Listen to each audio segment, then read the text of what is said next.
Section A contains 6 question of 1 marks. Section A में 6 question है 1-1 number के, section B में 6 क्वेश्चन है 2 नंबर के, सेक्शन सी में 10 क्वेश्चन है 3-3 नंबर के, सेक्शन डी में 8 क्वेश्चन है 4-4। अब यहाँ पे देखो लिखा है there is no overall choice, यहाँ पे कोई मिला के कोई चॉइस। देखो सेक्शन ए पहला question, a and b are two positive integers, ठीक है, such that the least prime factor of a is 3। Least prime factor का मतलब क्या हो गया? प्राइम फैक्टर तो होता है मतलब सबसे छोटा, ठीक है, और प्राइम नंबर्स कहाँ से स्टार्ट होते हैं? 2 से। 1 प्राइम नंबर नहीं होता, कंपोजिट नंबर नहीं होता, तो ये ध्यान देना सबसे छोटा प्राइम नंबर कौन सा है? 2, यानी सबसे छोटा प्राइम लिस्ट प्राइम फैक्टर कौन सा होगा? 2, सबसे छोटा 2 है, तो यहाँ पे सबसे छोटे से स्टार्ट करना है, ठीक है। तो बोला है कि list prime factor of a is 3। जैसे कोई नंबर है ए, उसका प्राइम फैक्टर कितना है? 3 है, सबसे छोटा, ठीक है। जैसे इसका अगर लोग एग्जांपल तो क्या आएगा? 3 आएगा। 3 का प्राइम फैक्टर 3 तो होगा, क्योंकि 2 तो होगा नहीं, तो बचा 3, तो नंबर 3 होगा। उसके बाद the least prime factor of b is 5, यानी कोई नंबर बी है जिसका लिस्ट प्राइम फैक्टर क्या है? 5 है, तो कौन सा हो सकता है? 5 हो सकता है। और कौन हो सकता है? देखो 15 नहीं हो पाएगा, 55 हो जाएगा, 5 × 5 है ना, 55 हो जाएगा, क्योंकि उसका ना 2 होगा ना 3 होगा। प्राइम नंबर यहीं से स्टार्ट होते हैं ना, 2, 3, 5 ऐसे होते हैं। तो जब अगर हम लोग 25 को अगर ले लेंगे तो इसका प्राइम फैक्टर ना 2 होगा ना 3 होगा, यानी सबसे छोटा प्राइम फैक्टर कौन स्टार्ट होगा? 5 से। बात समझ में आ रही है? तो देखो क्वेश्चन, तो ये तो मैंने क्वेश्चन ही पूरा समझा दिया। अब देखो पूछा क्या है, then calculate the least prime factor of a + b। जैसे मान लिया, देखो कोई नंबर a है, उसका सबसे छोटा प्राइम फैक्टर 3 है, तो नंबर 3 हो सकता है, सही है। कोई दूसरा नंबर है जिसका प्राइम फैक्टर सबसे छोटा क्या है? 5 है, तो नंबर सबसे छोटा 5 हो सकता है, क्योंकि 5 का भी तो होगा, 5 का एक फैक्टर होगा नहीं 5, प्राइम फैक्टर अगर देखोगे तो 5 तो होगा ना। अब इन दोनों का सम कर दिया मैंने, क्या किया? दोनों नंबर्स को ले लिया, अब इन दोनों का क्या कर दिया? सम कर दिया, क्योंकि हमें a + b का बताना है। तो सम करने के बाद कितना आ गया? 8। अब 8 को अगर हम लोग देखें तो प्राइम फैक्टर इसका सबसे छोटा कौन सा होगा? 2। तो आंसर हो जाएगा prime factor of a + b is 2। समझ में आया कि नहीं? तो ये पहला क्वेश्चन है 1 नंबर का, बस केवल थोड़ा सा लॉजिकल चीज था, ये नंबर सिस्टम पढ़े हो ना, उसी से थोड़ा सा बस समझ के करना था इसको। समझ में आया?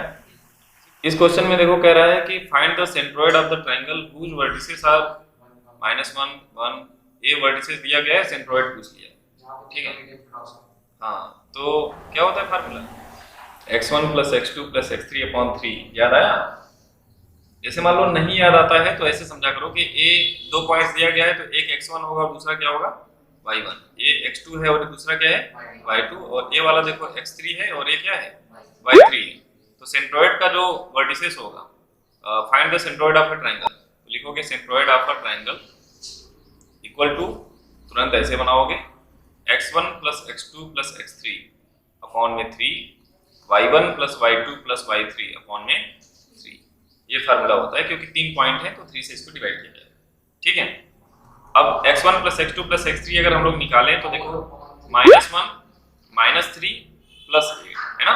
x1 की वैल्यू -1, x2 की वैल्यू कितनी होगी? -3, और x3 की वैल्यू 8 होगी /3। y1 की वैल्यू होगी 1 + 4 -11/3, ठीक है। बस फार्मूला याद रखो, 1 नंबर में ऐसे क्वेश्चन आएंगे जो परेशान करेंगे। जब इसको हम लोग सॉल्व करेंगे तो -4 + 8 यानी 4/3 आ गया, और दूसरा कितना आ गया? 4 + 1 5 -11, 5 - 11 यानी -6, -6/2 करेंगे तो क्या आ जाएगा? -2। तो ये हमारा आंसर। इस क्वेश्चन में देखो बोला है sin a = 1/2, जो a की वैल्यू है 0 से 90 के बीच में होनी चाहिए, ठीक है। Find the value of cos³ a - 3 cos a, ठीक है। इसका वैल्यू पूछा हुआ है, तो ऐसा क्वेश्चन भी था ट्रिग्नोमेट्री में, है ना। तो टेबल पे एक क्वेश्चन है, साइन में कितने की वैल्यू 1/2 होती है? 30 डिग्री की वैल्यू होती है। तो sin a = 1/2 के जगह पे लिखेंगे sin 30। तो sin से sin समझ लो कैंसिल आउट हो गया, तो क्या बच गया? a = 30। a की वैल्यू हमें पता चल गई। अब इस इक्वेशन में हमें वैल्यू a की रख देनी है, तो आ जाएगा कितना? cos³ 30 - 3 cos 30। फिलहाल एक cos 3a का फार्मूला है, बट हमें नहीं पता है, अभी 11th में पढ़ोगे तो अभी केवल वैल्यू रख के काम चला लेंगे, ठीक है। तो cos 30 की वैल्यू कितनी होती है, √3/2 क्यूब है ना, होल क्यूब -3 cos 30 वैल्यू कितनी होगी, √3/2। जब इसको सॉल्व किया तो देखो √3 का क्यूब करेंगे तो क्या आएगा, 3√3 और 2 का क्यूब करेंगे तो 8 आएगा, माइनस ये कितना आ गया 3√3/2। अब 8 यहाँ पे एलसीएम हो जाएगा, ऊपर क्या आ जाएगा 3√3 माइनस 12√3 है ना। जब इसको माइनस किए तो कितना आ गया, -9√3/8। नेक्स्ट ही answer, write the nature of the roots of quadratic equation. हमारा एकदम फेवरेट वाला क्वेश्चन, इसका नेचर बस बताना है। सबसे पहले नेचर निकालने के लिए क्या निकालना पड़ता है, D, discriminant, d equal to √b² minus 4ac, यही करना होता है। तो इस इक्वेशन को अगर हम लोग देखें तो ये है ax² + bx + c = 0। a = 4 हो गया, b = कितना हो गया 4√3 और c = कितना हो गया 3। वैल्यू यहाँ पे पुट करेंगे तो ये हो जाएगा 4√3 का स्क्वायर -4, a की जगह पे 4, c की जगह पे 3। तो जब इसका स्क्वायर किया तो 4 का स्क्वायर 16, √3 का स्क्वायर 3, तो 16 × 3 कितना हो जाएगा 48, माइनस इधर भी आ रहा है 48, कितना आ गया 0।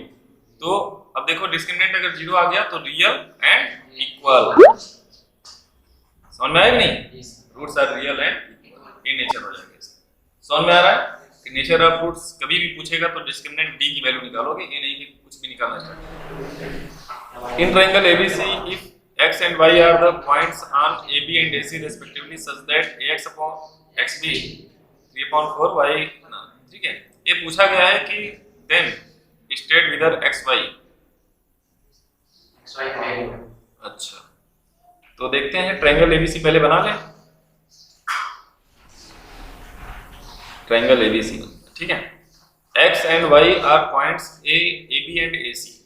AB पर x है और AC पर y है, सच दैट, इस तरह से है कि ax/xb, ax अगर 3 है तो xb 4 है, ay कितना है 5 है, मतलब एक कुछ इधर होगा है ना, y कुछ इधर होगा 5 हो गया तो, ठीक है।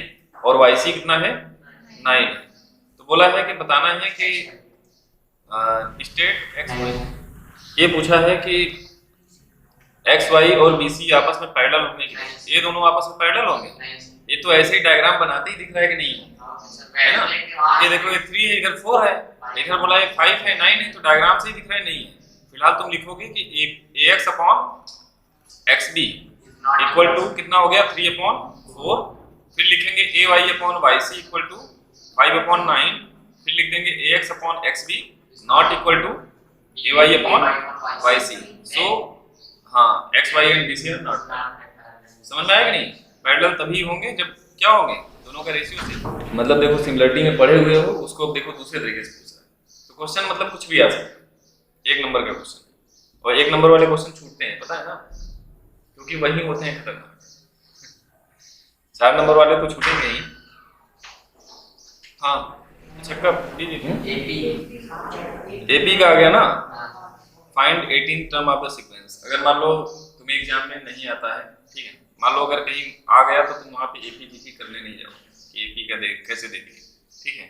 तो अगर 18th टर्म पूछ दिया तो कुछ नहीं करना है, ये जो an लिखा होता है इसका मतलब होता है nth टर्म, और आएगा तो यही आएगा, इससे ज्यादा है नहीं 10th में, nth टर्म होता है। तो अगर 18th बोला है तो इसका मतलब n की जगह पे क्या रखना है 18 रखना है बस, ठीक है। तो जो यहाँ पे an लिखा है ना, n की जगह पे यहाँ क्या हो जाएगा 18, तो यहाँ भी 18 और इधर भी 18 - 3 और 18 + 4, बस आंसर आ जाएगा 15 और 18 4 कितना हो गया 22। अब इसको सॉल्व कर लेंगे, 9 बार में कटेगा 11, बस 15 9 135 डिवाइड बाय 11, यही हमारा आंसर हो गया। समझ गए कि नहीं। तो इसमें कुछ नहीं होता है, बस ये समझना होता है जो an का मतलब ही होता है nth टर्म, ठीक है। तो चाहे 4th टर्म बोलेगा तो n की जगह पे 4 रख देंगे, 18th बोलेगा तो n की जगह पे 18। 1 लाख पूछे तब भी, हाँ कुछ भी पूछे, समझ में आया। तो ये तुम्हारा जो चैप्टर था बहुत आसान था, मगर इन्होंने इसको हटा दिया, इससे अच्छा ट्रायंगल्स को हटा दिए होते, ट्रायंगल को हटा दे सरफेस एरिया हटा दिए होते। नहीं वो तो जान है, समझ लो, मतलब 10th की वो वहीं हटा दो। ऐसा ना करो। सर ये 4 जो बार लगा है ना सेक्शन में वो 4 देखो सुनो सुनो सुनो, इसका एक शॉर्ट ट्रिक तो होता ही है जो कि तुमको नहीं बताएंगे, ठीक है। शॉर्ट ट्रिक से तो ऐसे ही आंसर लिखना है। अब देखो क्या करोगे, अगर मान लो एग्जाम में तुम्हारे एक क्वेश्चन आ गया तो सबसे पहले लिखोगे x इक्वल टू 3178, ऐसे लिखोगे। ये जो बार लगा हुआ है इसका मतलब होता है कि बार बार ये रिपीट कर रहा है, तो 3178 ऐसे लिखा है, 3178 3178 और लिखें आकांक्षा, बस इतना बहुत है ना। अब देखेंगे कि ये जो पॉइंट्स है ना, जो रिपीटेशन जहां से स्टार्ट हो रही है पॉइंट यहाँ पे मूव कर जाना चाहिए, रिपीटेशन जहां से स्टार्ट हो रही है वहां पे पॉइंट चलना चाहिए। तो ये कैसे जाएगा, जब इसमें हम लोग 10,000 से इसमें मल्टीप्लाई करेंगे, क्योंकि 4 जीरो है तो 10,000 से इसमें मल्टीप्लाई करेंगे दोनों तरफ। बात समझ में आई कि नहीं? तो इस पॉइंट्स को बस ध्यान में रखेंगे, बाकी कोई दिक्कत नहीं है। तो 10,000 से हम इधर भी मल्टीप्लाई करेंगे और 10,000 से इधर भी मल्टीप्लाई करेंगे। जितने पॉइंट्स को इधर लाना रहेगा उतने जीरो वाले से मल्टीप्लाई कर देंगे। तो पॉइंट्स के बाद देखो 4 अंक है ना, तो 4 अंक को लाना था तो 4 जीरो वाले से मल्टीप्लाई कर दिया, तो ये आ गया 10,000x आ गया। और ये वाला पॉइंट्स देखो अब यहाँ आ गया, तो तुम्हारा नंबर कुछ ऐसे बन गया 3178 3178। आकांक्षा और लिखें नहीं, तो देखो इसको इसमें मल्टीप्लाई किया तो पॉइंट यहाँ पे आ गया। अब जैसे ही मल्टीप्लाई किए तो अब इन दोनों को अलग कर लिया, 3178 प्लस 0.3178 3178 और लिखें बस ना। तो ये देखो आ गया 10,000x, ठीक है। अब ये पूरा का पूरा वैल्यू अगर इसको ध्यान से देखो तो 3178 के बार है ना। अब इस पूरे को क्या बोल सकते हो, x, और ये इधर आएगा तो क्या हो जाएगा माइनस, तो 9,999 होगा x, और इधर क्या बचा 3178। अब ये इधर जाके कहाँ चला जाएगा, डिवाइड में, दिस इज योर आंसर। समझ में आया? नहीं तो अब कटेगा ही ना, समझ गए? हाँ, अरे कट नहीं रहा है तो यही आंसर है, ठीक है। समझ में आया? अब देखो अब क्या करना है, अगर मान लो एक शॉर्टकट होता है कि अगर पॉइंट्स के बाद जितने बार लगे होते हैं उतने 9 लिखने होते हैं, और जितने बार नहीं लगे होते हैं उतने 0 लिखने होते हैं, ठीक है। पॉइंट्स के बाद जितने बार लगे होते हैं उतने 9 लिखने हैं। तो कितने पे बार लगा है, 4 अंक पे, तो 4 बार 9 लिखेंगे। और जितने पे बार नहीं लगे होते, जैसे इसके आगे कुछ और लिखा होता तो उतने 0 इधर बढ़ा देते, ठीक है। डिनोमिनेटर की बात खत्म होगी। न्यूमरेटर के लिए क्या करते हैं कि ऊपर कुछ भी लिखा हो, पॉइंट और दशमलव पॉइंट और बार को भूल जाओ पूरी तरह से, और जो भी लिखा है उसको लिख लो, ठीक है। उसके बाद अगर मान लो जिसके ऊपर बार नहीं लगा हुआ है उतना उसमें माइनस कर दो, आंसर आ जाएगा। तो यहाँ पे कोई भी ऐसा नंबर नहीं है जिसके ऊपर बार नहीं लगा है, तो यहाँ माइनस करने की जरूरत नहीं, तो डायरेक्ट आंसर है, ठीक है। तो ये रूल होता है, एक कब काम आएगा question. A factory had 120 workers in January. क्या? अच्छा, चलो ठीक है, कोई दिक्कत नहीं। प्रोबेबिलिटी का मतलब कोई बहुत बड़ा चीज नहीं है, देखो ध्यान से।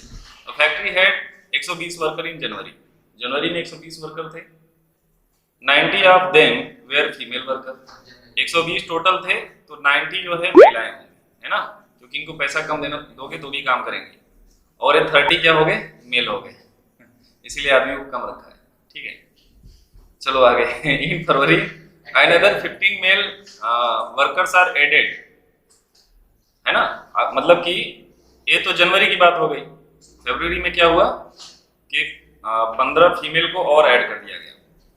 अच्छा, मेल को ऐड कर दिया गया, काम लग रहा है सही से हो नहीं पा रहा था, इसलिए 15 मेल को और ऐड कर दिया, है ना। Then picked at random, calculate the probability of picking of female worker, एक फीमेल वर्कर को पिक करना है, ठीक है। तो सबसे पहले देखो प्रोबेबिलिटी होती क्या है, कुल मिला के जैसे मान लिया कि 100 आदमी है, उसमें से 10 महिलाएं हैं, तो प्रोबेबिलिटी क्या होगी, अगर महिलाओं के लिए पूछेंगे तो फीमेल अपॉन टोटल, ठीक है, number of favourable outcomes upon total number of outcomes, यही होता है। तो फेवरेबल में कौन आएगा, महिलाओं को अगर बुलाना है तो महिलाएं फेवरेबल में आएंगी, सही बात है कि नहीं। तो फेवरेबल महिलाओं की संख्या होगी और नीचे क्या हो जाएगी, टोटल नंबर ऑफ वर्कर्स। तो यहाँ पे अगर हम लोग देखें तो अब टोटल हमारा चेंज हो गया, जैसे अब यहाँ पे टोटल 90 महिलाएं थी, फिर 15 मेल फिर से बढ़ गए, तो टोटल हो गए कितने 90 30 120 10 30 135, टोटल इतने हो गए। 120 में 15 ही तो बढ़ा है, तो 135 टोटल हो गए। अब इसमें किसका बताना है, 90 का, यानी फीमेल्स का। तो 90 अपॉन 135, उसके बाद जो कटेगा इसको काट लेंगे, यही हमारा आंसर, क्लियर है? तो फिलहाल इस सिलेबस का नहीं है, इसलिए ज्यादा इस पर डिस्कस नहीं करेंगे। कभी भी प्रोबेबिलिटी पॉइंट में आती है, हैं? पॉइंट 1 से ज्यादा नहीं हो सकती, 1 के नीचे हो रेंज सकती क्या है। होती है? प्रोबेबिलिटी की रेंज क्या होती है?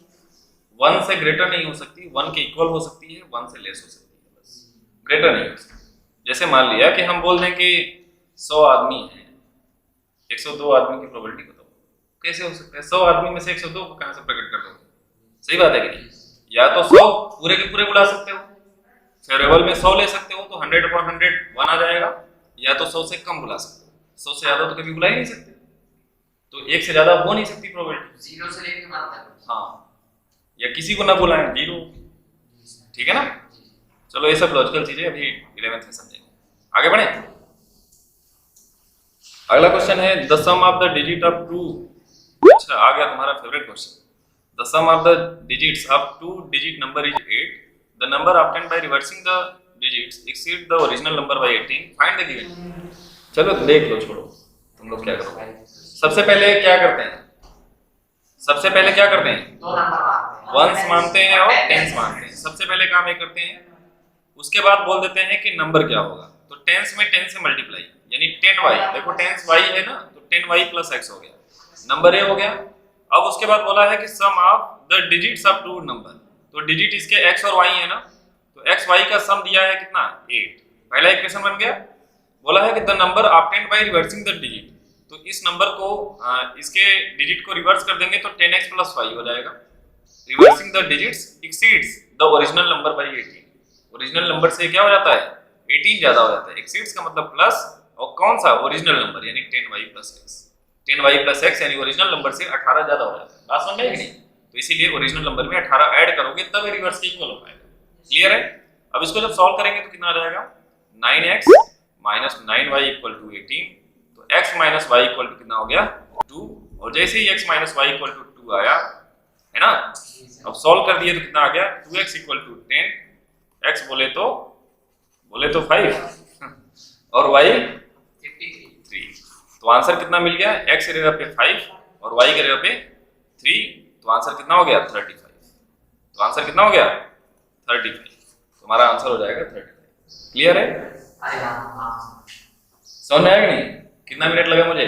तो ये सॉरी 15 इसको चिल्ला के बता रहे हैं तो 1-2 मिनट लग गए, ठीक है। बाकी ये सारी चीजें एकदम मतलब रट जानी चाहिए कि ये है तो ये होता है। क्लियर? चलो वीडियो अपलोड हो जाएगा, टेंशन मत लो इसकी। If px, y is any point on the line joining the points इतना एंड इतना, so that इतना। तो ये देखो, ये जो क्वेश्चन है कोऑर्डिनेट ज्योमेट्री का है ना। तो इसमें बोला है चलो बता दे क्या हो सकता है। मतलब ये देखो, एक फार्मूला है, नहीं सेक्शन फार्मूला नहीं है, ये इंटरसेप्ट फॉर्म है, ठीक है। चलो अच्छा ड्रॉ करते हैं। मान लो किस्मत खराब है, कुछ भी आ गया, है ना। तो x एक्सिस y एक्सिस हो गया, p जब point line joining the points a, 0, ये कुछ यहाँ पे होगा ना, तो ये हो गया a, 0, क्योंकि यहाँ से यहाँ तक हमने a मान लिया, ठीक है। और यहाँ पे क्या कर लिया? इसको b मान लिया, तो a हो जाएगा 0, b। और इन दोनों पॉइंट्स को मिलाने वाला a लाइन हो गया। क्लियर है? अब इस लाइन पे क्या हो गया? लाइन ज्वाइनिंग द पॉइंट्स हो गया ना।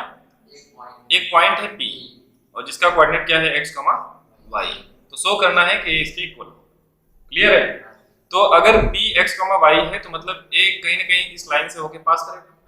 पास कर रहा है कि नहीं? इस लाइन से। तो इस लाइन का हमें इक्वेशन निकालना पड़ेगा, जो कि फार्मूला पता है y - y1 = y2 - y1 / x2 - x1 x - x1। नाम सुना है कभी? कभी नहीं सुना। नहीं, मुझे पता था ना, तो मुझे लगा तुमको भी पता होगा। तो फिर कैसे बताएंगे? सेक्शन से नहीं निकलेगा। हैं? सेक्शन से। तो अगर मान लो तुम्हारे एग्जाम में आ गया, सुन लो, अगर मान लो तुम्हें फार्मूला नहीं पता है, हर चीज का तोड़ होता है ना, तो क्या करेंगे? इसका लेफ्ट हैंड साइड लेके चलेंगे, जो हमें प्रूव करना है, क्योंकि मैंने पहले ही बोल रखा है प्रूव वाले को छोड़ना नहीं है। ये हो गया। अब उसके बाद बोलेंगे कि x, y passing through the points, नहीं passing through the points AB से पास कर रहा है कि नहीं? अगर ये AB से पास कर रहा है तो ये इक्वेशन जो है AB का ही तो दिया गया है, ठीक है, तो x की जगह पे ये दोनों पॉइंट्स सेटिस्फाई करेंगे, x y की वैल्यू रखें तो सही बात है कि नहीं। अगर ये इस लाइन से पास कर रहा है तो x की जगह पे 0 रख सकते हैं, y की जगह पे b रख सकते हैं। तो x की जगह पे जब 0 रखेंगे, y की जगह पे b रखेंगे तो क्या आ जाएगा, ये 0 हो गया, ये 1 हो गया, तो राइट हैंड साइड के इक्वल हो गया। या अगर हम चाहें तो x की जगह पे a रखें और y की जगह पे क्या रखें 0, तो भी क्या मिलेगा 1 मिलेगा, राइट हैंड के इक्वल हो जाएगा। बात समझ में आएगी नहीं। अगर ये मान लो a, 0 से पास कर रहा है, दिख रहा है ना पास कर रहा है, क्योंकि मैथ दिखाई देता है, पता है ना। अगर a, 0 से पास कर रहा है तो x की जगह पे a रख दिया, y और यहाँ पे 0 रख दिया, तो ये पूरा 0 हो गया, इससे कट गया तो क्या मिल गया 1, यानी राइट हैंड साइड के इक्वल हो गया। तो ये कर सकते हैं फिलहाल, समझ गए कि नहीं, छोड़ना नहीं है कुछ। कोई भी लाइन पे कोई भी पॉइंट पास कर रहा है तो वो पॉइंट्स भाई x y तो मैंने यहाँ पे सपोज किया है, अरे हमारा मन है इसी लाइन पे हम यहीं पे मानेंगे, जबरदस्ती हम यही मानेंगे, ठीक है। p को हम यहीं पे मानेंगे x, y, तो जहाँ पे a है वहीं पे हमने p को मान लिया, तो x की जगह पे 0 और y की जगह पे b सेट नहीं हो जाएगा जी सर। हाँ, क्योंकि p जो है हमारा ये मूविंग है, ये चल रहा है, ये हमें नहीं पता कहाँ पे है, फिक्स थोड़ी है, सही बात है कि नहीं, जी सर। क्लियर। चलो सेक्शन सी, ये तो तुम लोग का फेवरेट वाला है। फैजान का फेवरेट। हाँ, मतलब क्वेश्चन बना के अपने आप ही लिख के सॉल्व कर रहा था, question plus answer. Prove that 3 + 2√5 is irrational number. तो सबसे पहले क्या करते हैं, set be assume that root 2 ये इरेशनल है, तो ये फॉर बी में ये इस और बी को प्रूव प्राइम है।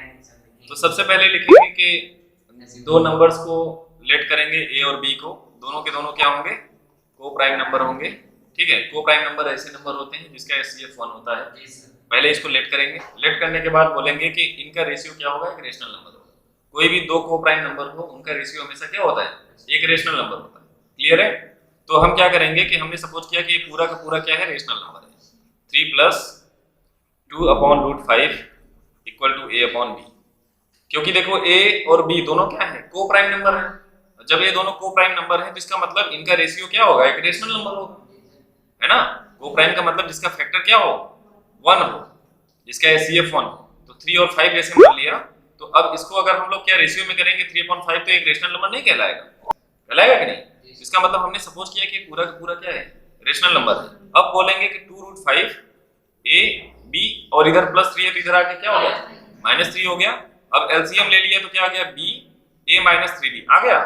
अब हम बोलेंगे कि अगर किसी भी रेशनल नंबर में किसी चीज से मल्टीप्लाई करते हैं, या रेशनल नंबर में से अगर किसी भी इंटीजर से, a और b दोनों इंटीजर थे ना, किसी भी इंटीजर से किसी भी इंटीजर को अगर माइनस करेंगे तो क्या मिलेगा, इंटीजर ही मिलेगा।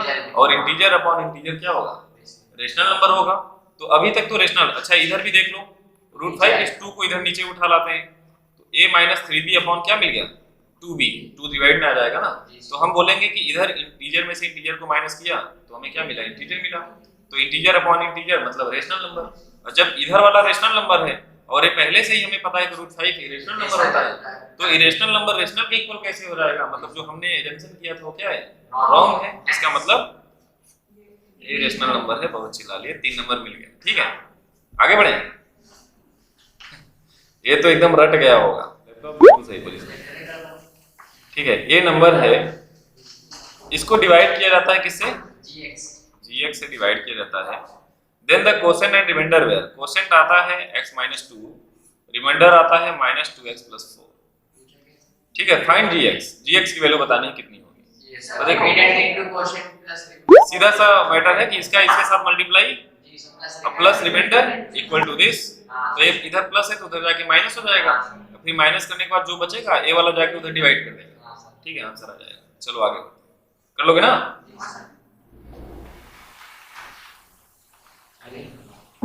tan θ = a sin phi upon 1 - a cos phi।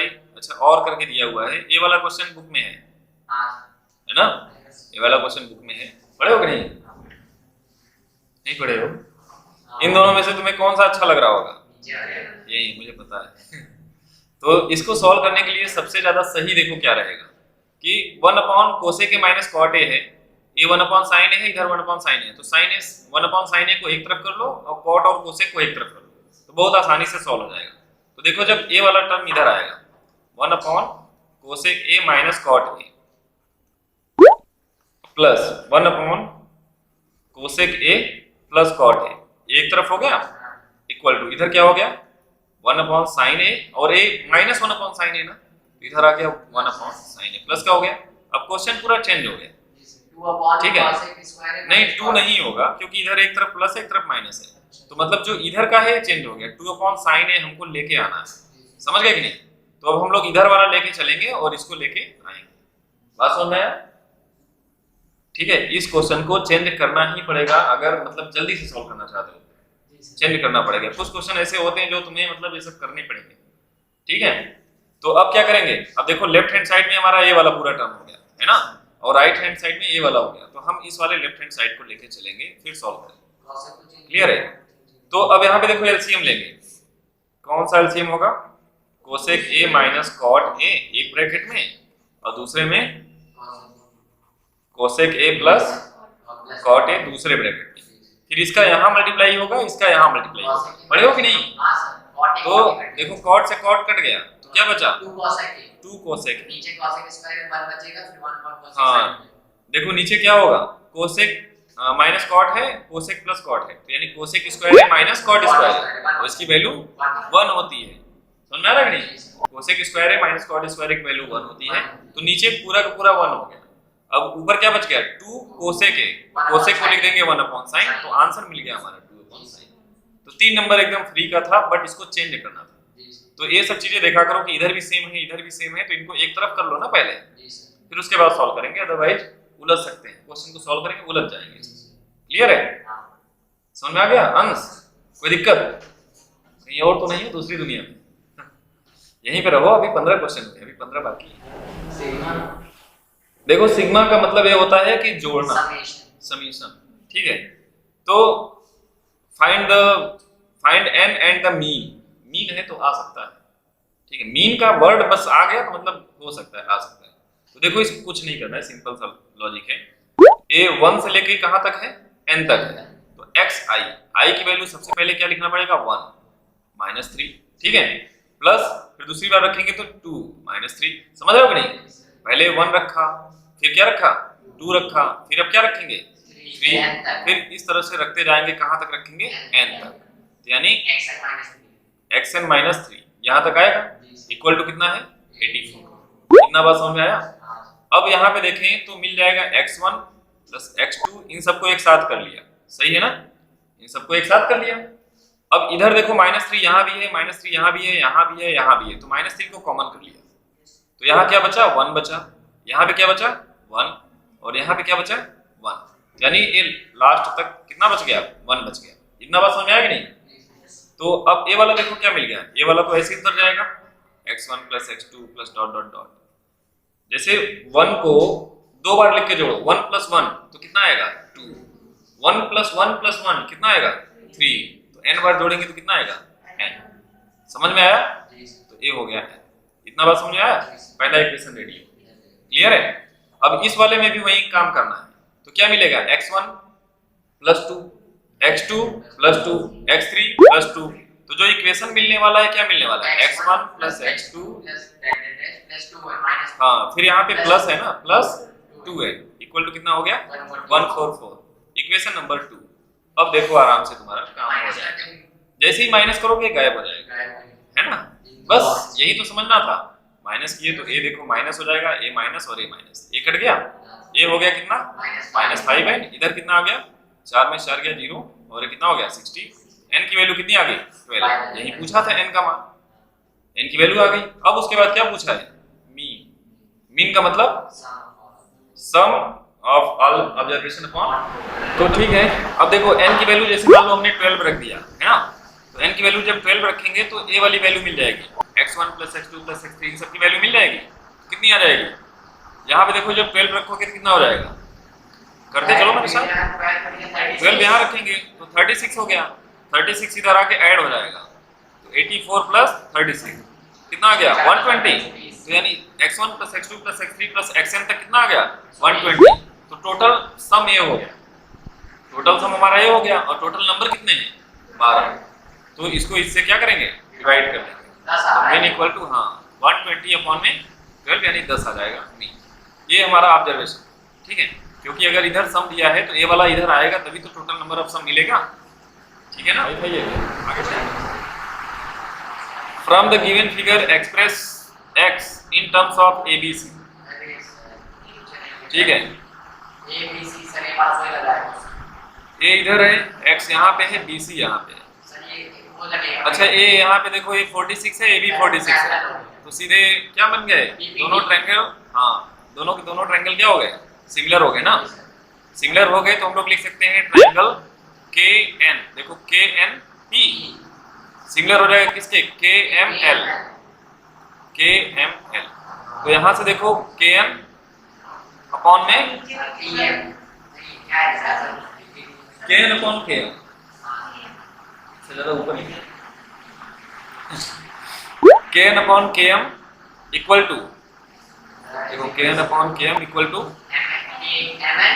नहीं इसको ले लो ना छोटे वाले को, PN अपॉन LM। ठीक है, एक चीज देखो ध्यान से कि मैंने इसको लिया, पूरा ले रहे हैं, फिर इसके बाद एक पूरे को ले रहे हैं। ठीक है, तो इसका ये पूरा लेंगे तो इसका ये पूरा ले पाएंगे, आधे वाले से नहीं हो पाएगा। ठीक है ना।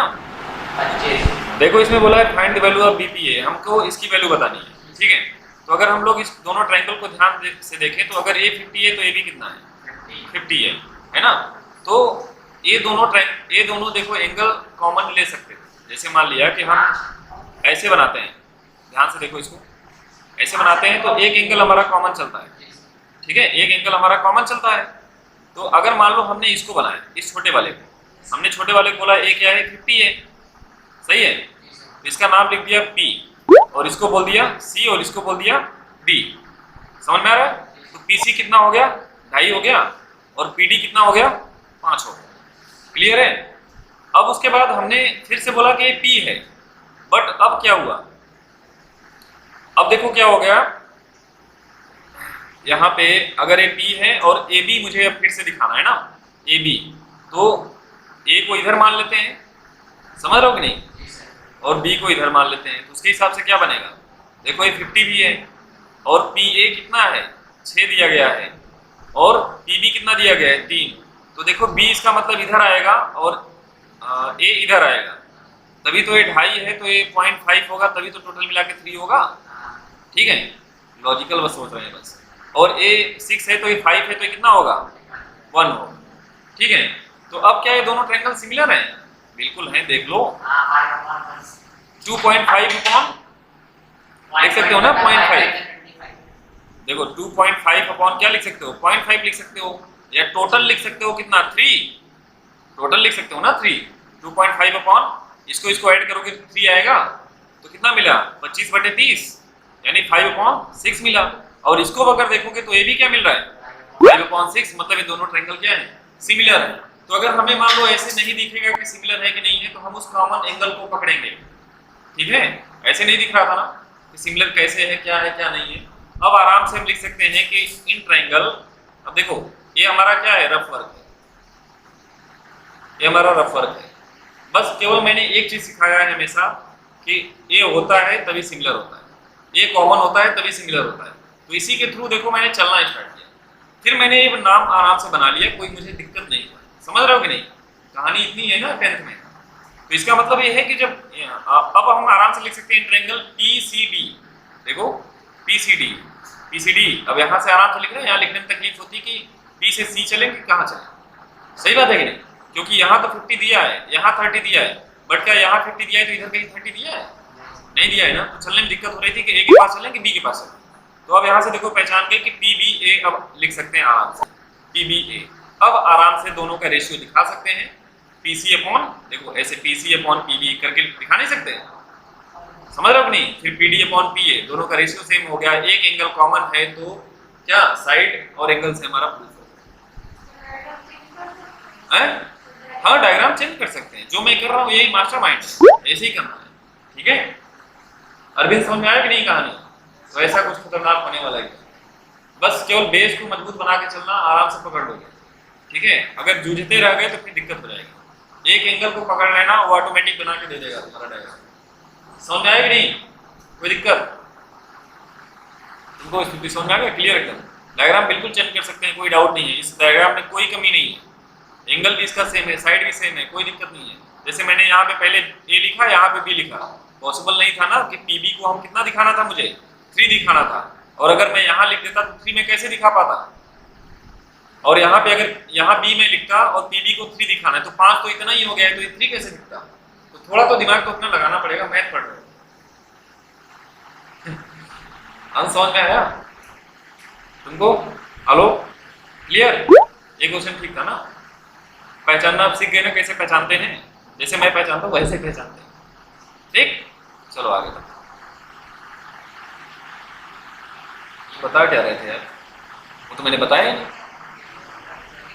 है? सिंगुलर दिखाया था केवल। हाँ समझो, इधर 100 आ जाएगा सर। अच्छा अच्छा, देखो आ गया, फिर से आ गया, गायब नहीं हुआ। अब देखो हमें बताना क्या था, कहाँ गया? अच्छा क्वेश्चन दूसरा है,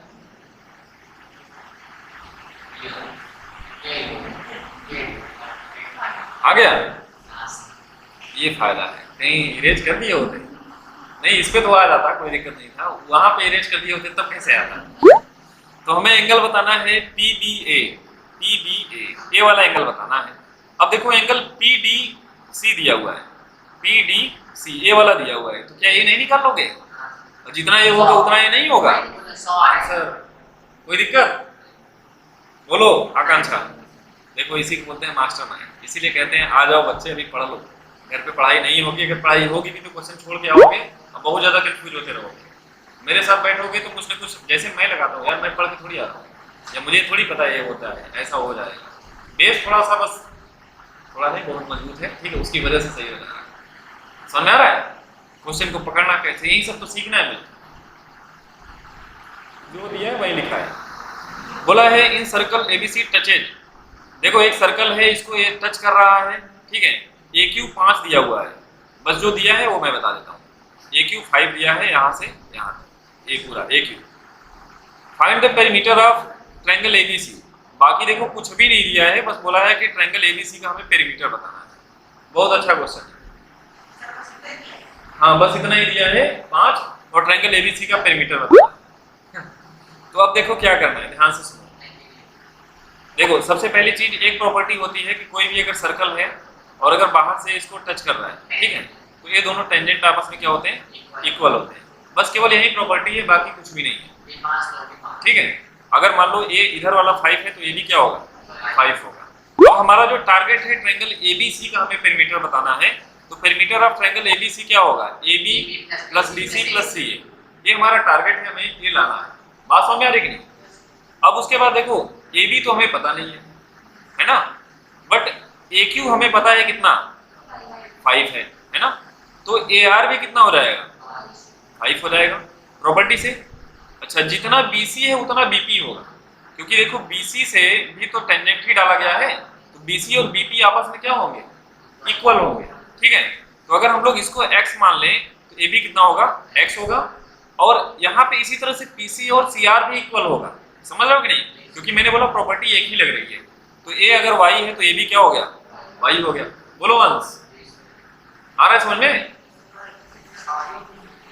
क्या क्या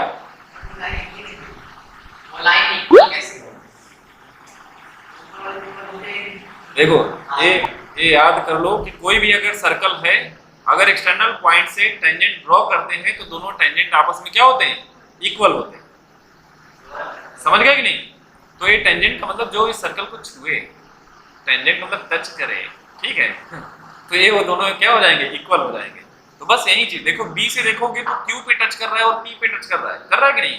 तो ये दोनों x मान सकते हो।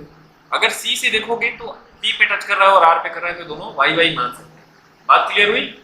अब उसके बाद देखो इसका वैल्यू अगर हमें निकालना है, तो अगर ये पूरा 5 है तो AB कितना होगा? 5 - x होगा कि नहीं? और AC कितना होगा? 5 - y होगा। क्लियर? अब देखो वैल्यू रख लो, AB की जगह पे 5 - x, BC की जगह पे x + y, और CA की जगह पे 5 - y। देखो x y कैंसिल हो गया होगा, हो गया, तो 5 + 5 कितना मिल गया? 10। This is your answer. किसी कोई दिक्कत? तो केवल यहाँ पे एक की पॉइंट यही मिला। ऐसा क्वेश्चन एग्जाम में बिल्कुल आ सकता है, कोई दिक्कत नहीं। समझ में आया? अब से समझ में आया? सॉल्व द इक्वेशन तुम्हारा फेवरेट वाला आ गया। क्यों फेवरेट वाला है ना? तो चलो हम सॉल्व करते हैं, तुम लोग मत करो। देखो ध्यान से, सबसे पहले यहाँ पे देखो 2/x माइनस वाई है और यहाँ पे 7/x माइनस वाई है। यहाँ पे देखो 5/x प्लस वाई है और यहाँ पे 15 तो इस 5 को 15 बनाना ज्यादा आसान है, क्योंकि इसमें एक ही को बनाना पड़ेगा, इसमें 2 को भी बनाना पड़ेगा और 7 को भी बनाना पड़ेगा। तो हम क्या करेंगे, इक्वेशन 1 में किससे मल्टीप्लाई करेंगे, 3 से। क्यों? हाँ, तो ये देखो आ गया 15/x plus y minus 6/x minus y, समझ रहे हो कि नहीं, इक्वल टू हो गया -3। 3 का मल्टीप्लाई करोगे -3 नहीं होगा। अब उसके बाद इसको यहीं पे नीचे उतार दो, 15/x plus y plus 7/x minus y equal to 10। उसके बाद कर दिया सब्ट्रैक्ट सब्ट्रैक्ट सब्ट्रैक्ट, है ना। काटने में देखो कितना मजा आता है, कट गया ना। अब उसके बाद जैसे इसको सॉल्व किए तो -6 और -7 कितना हो गया, -13, ठीक है। अपॉन में क्या है, x माइनस वाई, और -3 -10 कितना हो गया, -13। देखो यहाँ से यहाँ कट गया, और x माइनस वाई जैसे इस तरफ आएगा तो बोल देगा x minus y equal to 1। इतना बात समझ में आया कि नहीं। इक्वेशन नंबर दुनिया का जो भी लिख सकते हो लिख दो, है ना। अब उसके बाद जैसे ही x माइनस वाई की वैल्यू आ गई, तुमने सपोज करो कि यहाँ पे रख दिए, कितना रख दिए, 1, यहाँ पे 1 रख दिए, तो 2/1 कितना होगा, 2। तो -2 आ गया, इधर से इस तरफ आएगा तो क्या हो जाएगा, +2 +2, -2 आएगा तो इस तरफ +2 हो जाएगा, और +2 -1 कितना आ गया, 1। तो आ गया 5/x plus Y equal to 1, यानी x plus 5 equal to 5। x plus 5 equal to कितना हो गया, 5। समझ में आया। अब जैसे इन दोनों को ऐड करोगे तो ये गायब हो जाएगा, तो 2x इक्वल टू 6, तो x इक्वल टू हो गया 3 और y इक्वल टू कितना हो गया, 2।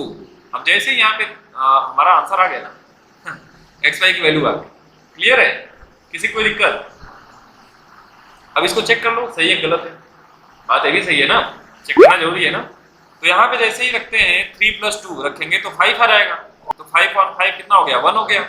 यहाँ पे रखेंगे 3 - 2 तो कितना आएगा, 1, तो -2, यानी कितना मिला, बिल्कुल सही है ना। अब देखो इस वाले क्वेश्चन में थोड़ा सा बेढंगे तरीके से पूछा है क्या, सर तो बस हल्का सा सॉल्व करना है, बस हल्का से इसको इधर उधर करना है। चलो ठीक है, देखते हैं। ये देखो ये वाला इधर डिवाइड में है तो इधर जाएगा मल्टीप्लाई में आ जाएगा, तो 7 = 10 मल्टीप्लाई में आ जाएगा x + y/2, सही है। अब देखो 7 = ये हो जाएगा 10x + 5y। किसको नहीं समझ में आया कि 5y कहाँ से हुआ, 2 से कट गया ना 10, तो 5y हो गया, ठीक है। अब यहाँ पे देखो क्या मिल रहा है, यहाँ पे y है और यहाँ पे क्या है, 5y है। तो इस y वाले को हम 5y बनाने की कोशिश करेंगे, उसके लिए कुछ नहीं करेंगे, 5 से मल्टीप्लाई करेंगे, ठीक है।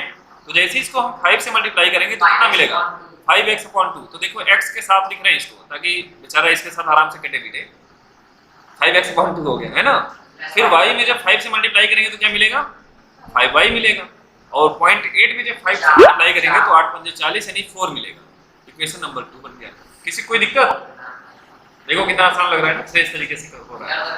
अब इसके बाद देखो जैसे इसको माइनस करेंगे हमारा काम हो जाएगा, ये कट गया। अब 7 में से 4 चला गया तो कितना बच गया, 3। अब 10 में से 2.5 चला गया तो कितना बच गया, 7.5। 7/2 तुम सॉल्व करके चेक कर लो, आएगा वही 10 - 5/2। 2 से इसको मल्टीप्लाई किया तो कितना आ गया, अच्छा 7.5 बचा था ना, तो 15/2। 10 20 - 15 15/2 यानी 7.5, यानी 7.5 बोले थे तो 7/2 नहीं 15/2, ठीक है। तो 15/2 बच गया। अब उसके बाद 2 का इधर मल्टीप्लाई हो गया, कितना हो गया, 6।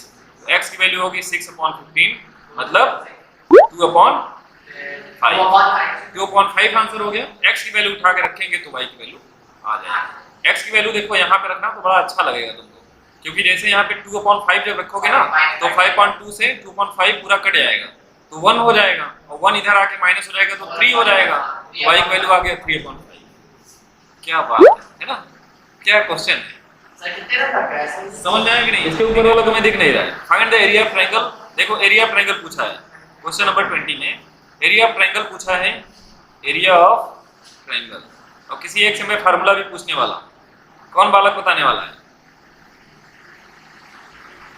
देखो ये पॉइंट्स दिए गए हैं CA+, अच्छा दिया गया है, ये पॉइंट्स दिए गए हैं और एरिया ऑफ ट्रायंगल बताना है।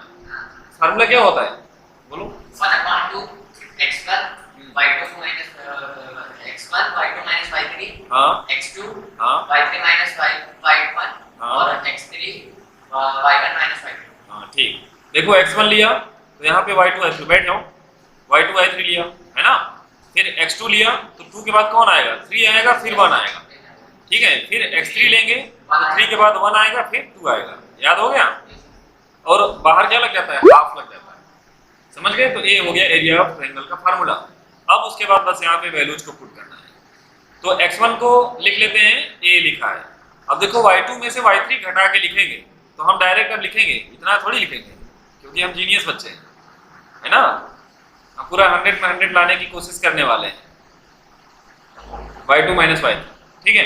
तो y2 में से y3 को माइनस करोगे तो a से a गायब हो जाएगा, क्या बचेगा, c माइनस b। समझ गए कि नहीं। x2 की वैल्यू देखो b हो गई, y3 में से y1 को घटाने वाले हैं तो a प्लस b में से b और c को हटाएंगे तो b हट जाएगा, क्या बचेगा, a माइनस c। समझ रहे हो कि नहीं। अब प्लस x3 में से, x3 का मतलब बोले तो c, y1 माइनस y2 यानी c हट गया तो क्या मिला, b माइनस। कोई दिक्कत बोलो, अंश। अब देखो a को मल्टीप्लाई करोगे तो ac, और जैसे ही ac हवा आने लगेगी, है ना, बढ़िया ठंडा। तो देखो तो a ac हो गया, और a को b में मल्टीप्लाई किए तो ab हो गया, और b को c में किए तो ab, फिर minus bc plus bc minus ac, सब कट पिट के 0 हो गया, हो गया। तो इसका आंसर क्या आ जाएगा, 0। देखो आंसर कितना अच्छा था। और 0 लिख के छोड़ने वाले नहीं हो, क्या लिखने वाले हो, स्क्वायर यूनिट, ठीक है। तब आंसर कंप्लीट। इसका मतलब कोलिनियर है। 0 कैसे आ सकता है, बात सही है कि एरिया 0 कैसे हो सकता है, इसका मतलब ये तीनों पॉइंट्स कोलिनियर है। देख लो कटे हैं कि नहीं, मुझे लगा कट गए हैं। BC कट गए, सब कटा है, सब कटा है, हाँ 0 आया, ठीक है। वो ट्रायंगल ऐसा है कि मतलब जैसा नहीं जैसा करेंगे जैसा सोच नहीं सकते वो ऐसा ट्रायंगल है। एरिया ट्रायंगल मतलब ये पॉइंट्स क्या है, कोलिनियर है, 3 पॉइंट्स जरूर है बट ट्रायंगल नहीं। फिलहाल कोई दिक्कत नहीं है, तुम्हारा काम है निकालना, ठीक है। फिलहाल परेशान मत होना आप, अगर 0 भी आ गया तो बोल देना वो 0 ही है, ठीक, कोई दिक्कत नहीं। चलो आगे बढ़ते हैं, मिटा दें आकांक्षा, वीडियो शाम तक मिल जाएगी, पूरी कोशिश रहेगी। In the given figure, OACB is a quadrant of a circle with center O and radius 3.5। अच्छा, सेंटर O है, रेडियस दिया है कितना, 3.5, ये हो गया 3.5, ठीक है। तो ये पूरा भी कितना होगा, 3.5। आप समझ रहे हो कि नहीं भाई, जितना रेडियस इतना उतना इधर OD इक्वल टू 2, तो OD दे रखा है 2, ठीक है। Find the area of shaded region, shaded वाले का एरिया बताना है। तो एरिया ऑफ क्वाड्रेंट, ये सर्कल का क्या है, चौथा वाला हिस्सा है ना। तो area of shaded, area of shaded. अब इसमें तुम लोग परेशान हो जाते हो, तो पहले इस पूरे क्वाड्रेंट का एरिया, क्वाड्रेंट का मतलब एक सर्कल है, उसके 4 हिस्से हो गए हैं, ये वाला पार्ट दिया गया है, सही बात है कि नहीं। तो सर्कल का एरिया होता है पाई आर स्क्वायर, तो इस चौथे वाले हिस्से का अपॉन में 4 हो गया, पाई आर स्क्वायर अपॉन 4 हो गया, माइनस एरिया ऑफ ट्रायंगल, तो half into base 3.5। Sir radius तो 2 होगी ना, सॉरी नहीं वो सही है, अपॉन, ठीक है, half into base into height हो गई। अब यहाँ पे वैल्यूज को पुट करते हैं। 3.14 नहीं उससे कोई मतलब नहीं है, 7/2 रखो, ज्यादा सही है ना। तो यहाँ पे देखो 22/7, r की जगह पे मैं 7/2 रख रहा हूँ। 3.5 का मतलब क्या होगा, 7/2 ही तो होगा, तो r की जगह पे 7/2, फिर से 7/2 और डिवाइड में 4 है ना, तो 1/4 लिख दिया, माइनस हाफ, कलर चेंज कर लेते हैं, ये हो गया 7/2 और इंटू 2, क्या होगा अब इसको सॉल्व कर लो। 7 से 7 कट गया, 2 से कट गया 11, तो ये कितना आ गया, 2 से ये वाला 2 कट गया, तो ऊपर आ गया 77 अपॉन में 8 माइनस 7/2, तो ये हो गया 77 अपॉन में 8 माइनस, ये 8 कब बनेगा, जब इसमें 4 से मल्टीप्लाई और यहाँ भी 4 से, तो ये हो गया 28/8, सही है। अब 8 देखो डिवाइड में हो गया, 77 में से इसको माइनस करेंगे तो 17 में से 8 चला गया 9, 6 में से 2 चला गया 49, इतना सेंटीमीटर स्क्वायर, ये हमारा आंसर हो जाएगा। क्लियर है, समझ में आया? तो जहां पे 22/7 रखना होगा, ठीक है, वहां पे ध्यान देना कि 3.5 अक्सर एग्जाम में यही देता है, उसको 7/2 रखना तो आराम से फ्रेश तरीके से सॉल्व हो जाएगा। ठीक है, चलो आगे बढ़ते हैं। Question number 22। क्या हुआ, गर्दन टूट रही है क्या तुम्हारी? इन अ गिवन फिगर, दिख तो रहा है, अ टेंट। अच्छा, टेंट वगैरह दिया गया है कुछ, बोला है कि इसके ऊपर कुछ रखा हुआ है, तो बोल रहा है कि इसमें कितने कपड़े की जरूरत पड़ेगी। Cost of canvas needed to make the tent canvas available, ठीक है, यानी कवर्ड सरफेस एरिया। क्योंकि यहाँ भी पर्दा लगाने वाले हो क्या हंस? यहाँ पर्दा लगाओगे क्या? नहीं लगाओगे ना, और यहाँ भी लगाओगे नीचे नीचे भी नहीं लगाएंगे, नीचे भी नहीं लगाओगे, ठीक है। तो कॉर्ड सरफेस एरिया देखो, इसका कॉर्ड सरफेस एरिया लोगे यानी 2πr अब प्लस इस वाले का लेंगे तो πr है ना। अब इसको जैसे ही सॉल्व करेंगे हमारा आंसर आ जाएगा। तो देखो πr कॉमन हो रहा है, तो बच रहा है 2h प्लस l, ठीक है। तो पाई के जगह पे हो गया 22/7, r की वैल्यू कितनी हो गई? r r r r देखो कहाँ पे है, same diameter, height and diameter of the cylinder. तो h दिया है 2.1 और डाया दिया है 3, ठीक है। हाइट पहले है, 3 डायमीटर बाद में, तो डाया हो गई 3, तो रेडियस कितना हो गया 3/2। समझ में आ रहा है? तो 3/2 रख दिया। 2h की वैल्यू कितनी है 2.1 प्लस l की वैल्यू कितनी है निकालना पड़ेगा। l इक्वल टू क्या होता है √h² प्लस r², है ना। l तो नहीं रखता है। अच्छा, स्लेंट हेड दिया है तो मत निकालो, 2.8, ठीक है। तो यहाँ पे हो गया 2.8। तो उसके बाद अब क्या करेंगे, 2 से कट गया, 11 × 3 डिवाइड बाई 7, ये देखो कितना आ गया 7। क्योंकि कपड़ा वपड़ा लेना रहेगा तो अच्छे से लोगे ना, पॉइंट वगैरह थोड़ी चले जाओगे। चलो ठीक है, 7 से देखो 7 कट गया, है ना। कितना आ गया 33 सेंटीमीटर स्क्वायर। उसके बाद बोला है कि 1 मीटर स्क्वायर का खर्च 500 रुपए है, तो 33 मीटर स्क्वायर का खर्च कितना हो जाएगा इसमें 33। हाँ, तो अरे तो उसमें रहेंगे भी तो, अब ऐसा थोड़ी है कि आकांक्षा जैसे लोग रहेंगे 250-250 ग्राम के, हो सकता है खाली जैसे लोग रहेंगे या आयुष तरह के लोग रहेंगे। और अच्छा, the largest possible sphere is curved out from a wooden solid cube of 7 centimetre, find the volume of would loft. मतलब कितना लकड़ी बच गया उसे बताना है। तो कोई हमारा ये क्या है सॉलिड क्यूब है। अब क्यूब में से क्या करना है, 7 इसका 7/2 रेडियस, ये क्यूब बना हुआ है। हाँ, क्यूब में क्या करना है, एक स्फीयर हमको काट के निकालना है। तो स्फीयर जो कट के निकलेगा वो कुछ इसके बीच में ही होगा, मतलब इसके मतलब कुछ ऐसा ही होगा, ऐसा, समझ गए कि नहीं। स्फीयर ऐसा ही तो निकलेगा, तो इसका जो रेडियस होगा, इसका जो डाया होगा इसकी साइड के इक्वल होगा। तो यानी डाया होगा 7 सेंटीमीटर, तो रेडियस होगा 7/2 सेंटीमीटर। यहाँ पे देखो 22/7 लिखा है, ठीक है। तो हम लोग इसका इस्तेमाल करेंगे, तो इसी चीज को ध्यान में फोकस करके चलो। तो 7/2 आ गया, क्लियर है। अब उसके बाद हमें क्या बताना है कि पूरे क्यूब का एरिया माइनस, अच्छा कितना वॉल्यूम बताना है ना। तो पूरे क्यूब का वॉल्यूम कितना होता है, a क्यूब माइनस किसका volume of sphere. Volume of sphere कितना होगा 4/3 πr³। इसको माइनस कर लेंगे, आंसर आ जाएगा। तो क्यूब का साइड कितना है 7, तो 7 × 7 × 7 माइनस 4/3, पाई के जगह पे हो गया 22/7, r की वैल्यू हो गई 7/2 7/2 7/2। सही है। अब इसको देखो कट कर लेते हैं, तो 7 से 7 कट गया, 2 2 4 से 4 कट गया, 2 से कट गया तो 11 आ गया।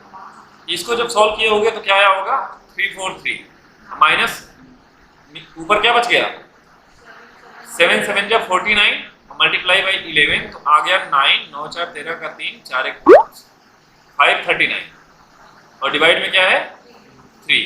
अब इसको सॉल्व कर लेंगे, हमारा आंसर समझ में आया कि नहीं, सॉल्व कर लो। अच्छा, 9 2 10 माइनस 539 डिवाइड 3 0 9 4/3 163 पॉइंट समथिंग।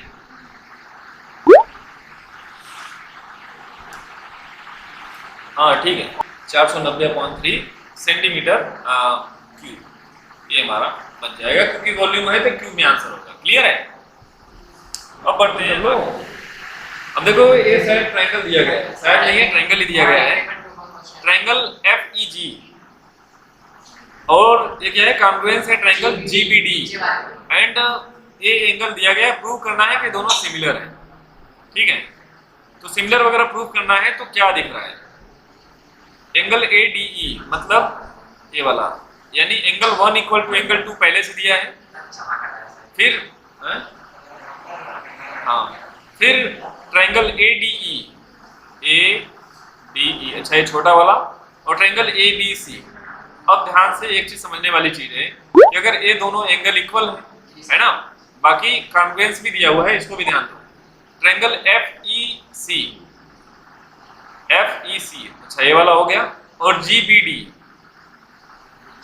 ये वाला हो गया, ये दोनों सिमिलर है, तो मतलब ये वाला एंगल इसके इक्वल होगा, है ना, यानी इसको बोल देते हैं कि ये 3 है तो ये भी क्या है, 3 है, यानी एंगल F इक्वल टू किसके हो गया, एंगल G के इक्वल हो गया, और एंगल E किसके इक्वल, एंगल B के, तो एंगल E हमारा रहा ए वाला, तो ए वाला 4, तो ए वाला 4 हो गया। ठीक है, और ADE, अच्छा नहीं, इसी का ये तीसरा वाला पार्ट कहीं पे होगा, ये वाला है ना, ये वाला 5 है, तो ये क्या हो गया, 5 हो गया। अब हमें एक चीज समझ में आ गई, बस प्रूफ तो हो गया। अच्छा जो BD है, ध्यान से देखो, BD किसके इक्वल है, BD EC के इक्वल है ना, और उसके बाद हम लिख सकते हैं कि AD AE के इक्वल है, बोलो लिख सकते हो क्या, AD AE के इक्वल है, क्योंकि इक्वल एंगल के सामने के साइड इक्वल होते हैं, तो इसके सामने के साइड इक्वल होते हैं। अब अगर हम लोग लिखना चाहें AB को, तो हम लिख सकते हैं AD प्लस BD, लिख सकते हैं। AB को ध्यान से देखो, AD प्लस BD लिख सकते हैं क्या, अब AD की जगह पे हम लिख सकते हैं AE, और BD की जगह पे क्या लिख सकते हैं, EC, बोले तो AC हो गया, A इसके इक्वल हो गया, और देखो ये पूरा इस पूरे के इक्वल हो गया, और ये आधा इस आधे के इक्वल हो गया, तो रेशियो सेम नहीं हो गया, और एक एंगल कॉमन नहीं है, तो दोनों सिमिलर नहीं हो गए। क्लियर, बोलो बाला। तो इसमें एक थ्योरम सीखा, इक्वल एंगल के सामने के साइड इक्वल, बस यही।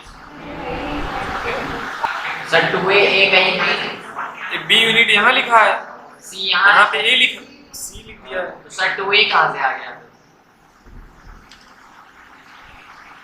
अच्छा ये B है, और AD और BC A रहेगा, गधा गलत ही है ना गलत दे दिया। अब सही है, देखो ये क्वेश्चन इंपॉर्टेंट है, ठीक है, एग्जाम में आएगा तो छोड़ना नहीं है, क्योंकि ये भी सिमिलरिटी पे ही है, पाइथागोरस थ्योरम भी लगेगा, सिमिलरिटी भी लगेगा। ठीक है, तो ये क्वेश्चन जब सिलेबस में है, सिमिलरिटी पाइथागोरस थ्योरम तो आएगा क्यों नहीं, सही बात है कि नहीं। तो चलो अच्छा सा डायग्राम बनाते हैं, एकदम बढ़िया डायग्राम, परेशान न होना, मैं तुम्हारे साथ रहूंगा एग्जाम में, मैं तुम्हें हिंट देता रहूंगा, सही है ना। अभिषेक टेंशन मत लेना, मैं तुम्हारे साथ हूं, पेपर में यूट्यूब करके जाना, ठीक है बस तुम तैयार रहना बस। तो बोला है पेरीमीटर 32 है, तो साफ साफ पता चल रहा है कि इधर कितना हो जाएगा, 12। फिर बोला है ABCD जो रेक्टेंगल इंटीरियर इनटू इट, मतलब इसके अंदर एक रेक्टेंगल दिया गया है, ठीक है, AB और CD B यूनिट है, तो मतलब जाहिर सी बात है रेक्टेंगल कुछ ऐसा ही बनने वाला है, और कोई ऑप्शन नहीं है, सही बात है कि नहीं। तो ABCD इसको लिख लेते हैं,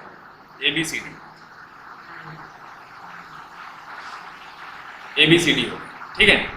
AB कितना दिया है B, और CD कितना है B, और BC दिया है A, मतलब यहाँ से यहाँ तक टोटल A है, तो AB कितना होगा, यहाँ से यहाँ तक A होगा। अब देखो अच्छा बन गया ना डायग्राम, अब ठीक है, सुंदर बना है, बस अब इसको प्रूफ करना है, ये दिखाना है हमें रिलेशन, ठीक है। तो अब देखो क्या कर सकते हैं लोग। सबसे पहली प्रॉपर्टी हमने जो लगाई थी वो 100% लगेगी, उसके बगैर हम लोग सिमिलर इसको नहीं दिखा पाएंगे।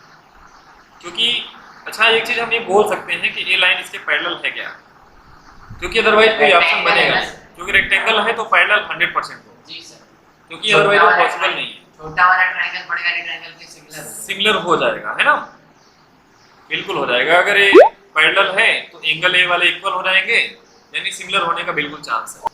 तो जब सिमिलर हो जाएगा तो अब देखो समस्याएं कहाँ पे आएंगी। 1/12 लिख सकते हो, A/12 तो लिख सकते हैं ना, फिर क्या नहीं लिख सकते, फिर हमें जरूरत पड़ेगी इस वाले साइड की अपॉन इस वाले साइड की, तो हमें ए वाले साइड की जरूरत पड़ेगी 100% निकालने की। सही बात है कि नहीं? तो इसकी साइड हम लोग निकालेंगे कैसे, परपेंडिकुलर ग्राफ, है ना, तो परपेंडिकुलर हमें ड्रॉ करना ही पड़ेगा। सर इस वाली साइड से ना ड्रॉ करें ना, आर से, आर वर्टेक्स से परपेंडिकुलर ड्रॉ करें सर। आर यहाँ से करो तो हाफ हाफ को डिवाइड कर देगा, ऐसे परपेंडिकुलर ड्रॉ कर दिया तो ए वाली साइड तो हमें a/2 मिल गई, आधी हो जाएगी ना एक, और इधर वाली भी कितनी हो जाएगी, a/2 हो जाएगी। क्योंकि देखो जब a/2 हो गई तो ए वाली भी a/2 हो गई है। अच्छा ट्रायंगल में, रेक्टेंगल में, हाँ हाँ देखो a हो गया यहाँ से यहाँ तक a/2, सही है। उसके बाद और ए वाला हमें पता है, ये नहीं पता है, ये निकाल सकते हैं, है ना। अच्छा ये 10 है और ये यहाँ से यहाँ तक कितना है, 6 है क्या? हाँ देखो ये 10 है, ये 6 है, तो ये पूरा कितना निकल गया, माइनस में इसको s मान लो, इसको t मान लो, ठीक है।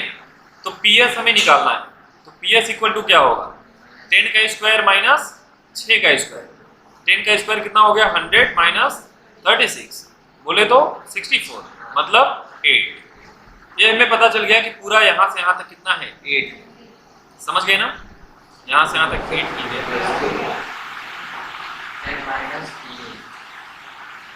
इतना हो गया है।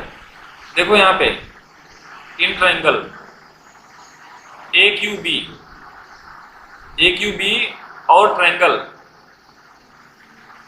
AQB यानी PQS ये दोनों सिमिलर है कि नहीं, AQB और PQS सिमिलर हैं, है ना, क्योंकि ए वाला एंगल दोनों में कॉमन है, और प्लस में ये क्या है 90 डिग्री है, यहाँ भी 90 डिग्री है, तो सिमिलर है ना दोनों, एंगल सिमिलरिटी से दोनों सिमिलर हो गए। ठीक है, जब सिमिलर हो गए तो साइड का रेशियो क्या होगा, सेम होगा। तो यानी हम इसको डायरेक्ट मतलब वो तो लिखोगे तुम लोग के सिमिलर कैसे हुए, फिर उसके बाद हम लोगों ने कहा कि सिमिलर हो गए। ठीक है, तो हम लिख सकते हैं क्या, QB दिख रहा है, QB अपॉन क्या, QS, बोलो QB upon QS equal to AB upon PS। सही है कि नहीं, बोलो अंश। तो QB कितना आ गया, QB को अगर ध्यान से देखो तो A यहाँ से यहाँ तक कितना है, a/2, कितना है a/2, पूरा A था, तो जब a/2 है तो A भी a/2 हुआ, तो A वाला कितना आ गया, 6 माइनस a/2 QB। जब इसको देखोगे तो ये पूरा 6 है, उसमें से a/2 माइनस हो गया, तो 6 माइनस a/2, समझ गए कि नहीं, तो 6 माइनस a/2 अपॉन QS को अगर हम लोग देखें QS, तो यहाँ से यहाँ तक कितना है, 6 है ना, अपॉन में 6 इक्वल टू AB को ध्यान से देखो, AB कितना है, B अपॉन PS कितना था, इसको निकाले थे ना, 8 था। अब इसको AB का रिलेशन मिल जाएगा, यहाँ से इसका यहाँ मल्टीप्लाई करेंगे तो 8 6 48 माइनस यहाँ पे करेंगे तो 4A हो जाएगा ना, इक्वल टू 6B। अब देखो आ गया 4A plus 6B equal to 48। अब 2 से कट जाएगा तो 2A plus 3B equal to 24। This is your proving. समझ में आया कि नहीं बालकों? 36x square minus 12ax plus a square minus b square ऐसे लिखा है इक्वल टू 0। सर सीधी तरह चार फॉर्मूला लगे हुए, तो बोला है इसके रूट्स हैं a plus b upon c और a माइनस b अपॉन में c। तो find the value of c। Roots of the quadratic equation this, इस क्वाड्रेटिक इक्वेशन के रूट्स हैं कौन कौन से, ये दोनों इसके रूट्स हैं, तो बोला है सी की वैल्यू बताइए। ठीक है, मोस्ट इंपॉर्टेंट क्वेश्चन। पुट करेंगे हाँ, तो यहाँ पे वैल्यू को हमें पुट करना पड़ेगा। ठीक है, बड़ा नंबर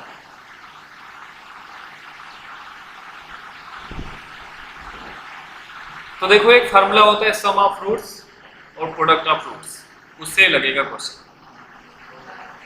ठीक है, वो शायद सिलेबस से हटा दिया गया है, इस बार के सिलेबस से हटा दिया गया है, फिर भी जो मैंने वीडियो क्वालिटी का बताया था उसमें बनाया था बीटा अल्फा प्लस बीटा और alpha minus beta, alpha into beta. ये मैंने वीडियो में बताया हुआ था, क्योंकि देखो सिलेबस से हटाया तो है, यूपी बोर्ड है, कोई भरोसा नहीं है। ठीक है, आ सकता है। तो उसका जो फार्मूला एक बार समझ लो।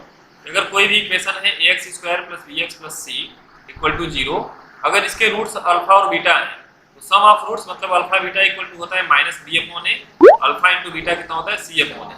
इसको मतलब दिमाग में रखना, इसके हिसाब से क्वेश्चन अभी सॉल्व हो जाएगा और 4 नंबर फ्री का मिलने वाला है। देखो इसमें कह रहा है ए इसके रूट्स हैं, मतलब एक अल्फा है दूसरा क्या है बीटा है, तो सम ऑफ रूट्स क्या होता है माइनस बी अपॉन ए। अभी मैंने बताया, तो ए की वैल्यू देखो 36 है, बी की वैल्यू कितनी है कैपिटल ए मान चलते हैं, क्योंकि एबीसी यहाँ लिखा ही है, बी इक्वल टू माइनस 12 ए हो गया है ना, और सी की वैल्यू कितनी है ए स्क्वायर माइनस बी स्क्वायर। तो सम ऑफ रूट्स मतलब इन दोनों का सम, समझ रहे हो कि नहीं, सम ऑफ रूट्स लिख लेते हैं। अच्छा, sum of roots equal to formula होता है माइनस बी अपॉन ए, तो सम ऑफ रूट्स का मतलब a plus b upon c plus a minus b upon c equal to minus b की वैल्यू हो जाएगी माइनस 12 ए अपॉन ए की वैल्यू कितनी हो जाएगी 36 हो जाएगी कि नहीं। जब इसको सॉल्व करेंगे तो बी अपॉन सी से बी अपॉन सी कट जाएगा, क्या बचेगा ए अपॉन सी प्लस ए अपॉन सी, यानी 2a अपॉन सी। समझ रहे हो कि नहीं, बोलो। इक्वल टू इधर कितना हो गया माइनस माइनस प्लस 12 से कट गया तो कितना आ गया a अपॉन 3, तो a से a कट गया है ना, तो c की वैल्यू कितनी आ गई 6, तो ये हमारा आंसर हो जाएगा। अगला क्वेश्चन देखो, find the real roots of the quadratic equation, इसका रियल रूट्स बताना है, और एक क्वेश्चन फ्री का दिया हुआ है। फ्री का है, अरे क्वेश्चन है, फ्री का थोड़ी होता है। तो x की पावर में 2/3 प्लस x की पावर में 1/3 इक्वल टू -2 इक्वल टू 0। तो यहाँ से साफ साफ दिख रहा है कि बेटा x पावर जो 1/3 है ना, इसको z मान लो। जैसे इसको z मान लोगे तुम्हारा काम हो जाएगा। ऐसे लिखा हुआ है, ध्यान से देखो, ऐसे लिखा है ना, लिखा है कि नहीं, लिखा है ना। अरे 2/3 था तो ऐसे नहीं लिख सकते क्या, ये बन गया z square plus z -2 equal to 0। अब ये बन गया क्वाड्रेटिक इक्वेशन। अब इसको कर लेना है सॉल्व। -2 का ऐसा फैक्टर करेंगे क्या आना चाहिए, किसी को नहीं समझ में आ गया, आकांक्षा समझ में आया। अब -2 का ऐसा फैक्टर करेंगे क्या मिलना चाहिए, 1 मिलना चाहिए, 2 तो 2 बन जा 2, सही है। तो देखो आ जाएगा z square plus 2x 2z minus 1z -2 equal to 0। यहाँ से देखो z कॉमन हो गया तो मिल गया z प्लस 2, यहाँ से -1 कॉमन हो गया तो कितना मिल गया z प्लस 2 इक्वल टू 0।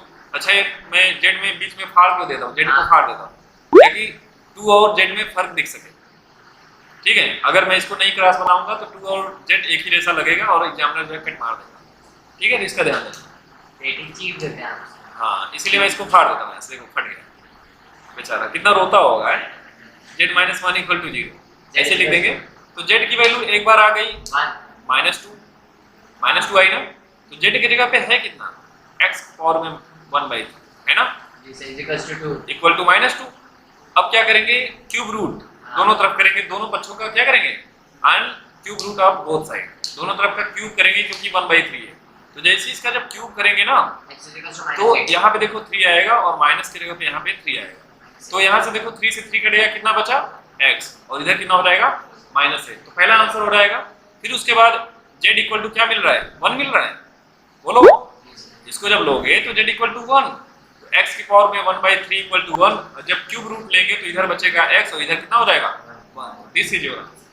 समझ में आया कि नहीं, ये क्वेश्चन अच्छा था, बिल्कुल सिलेबस का था, कहीं बाहर का नहीं था, और नहीं करके आते मुझे पता था। ठीक है, आप समझ गए ना कैसे करना है। क्वेश्चन नंबर 27 शायद दिख रहा होगा, नहीं दिख रहा है। अब देखो ये क्वेश्चन है मोस्ट इंपॉर्टेंट। अब फार्मर सर, अरे सर ये बताया हो तो एनसीईआरटी का है sir. A farmer connect a pipe of internal diameter sir ये रहा sir 20 centimetre from a canal। मतलब कोई नहर है उसमें एक पाइप को लगाता है, ठीक है।